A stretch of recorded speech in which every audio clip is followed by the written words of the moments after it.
Një nga veprat më të ndjera të dramaturgjisë bashkohore, 5 fytyrat e heshtjes, me autore Shella Stephenson, është shfaqur në skenën e teatrit Migjeni, duke sjellë një përjetim të thellë emocional për publikun. Gjujsa deshëm, dhe unë ndjem më afër parajsës e kull, të gjithë janë të sjellshëm, dhe domat tona janë të ngrohta.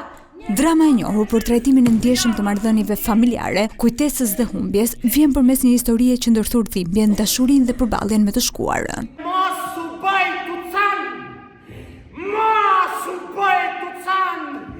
Me regji të Ilir Bokshit, ajo ngjitet në skenë me aktorët Adrian Morina, Albulena Bokshi, Ina Morinaj, Urat Shabani, Nikolin Ferketa dhe Frit Selmani.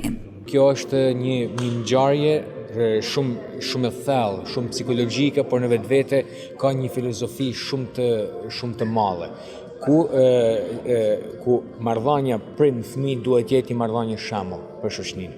Besoj që ja kemi dalë, kemi arrit me kriju një shfaqje e cila i flet shoqënisë shqiptare kudo, i flet shoqënisë kudo, me patriarkatin i cili çdo herë më shumë krijon edhe e merr hapësirën sado që ne besojmë që po vijmë ditë më të mira për shoqërinë tonë. 5 fytyrat e heshtjes mbetet një ftesë për reflektim mbi marrëdhëniet njerëzore dhe fuqinë së vërtetës.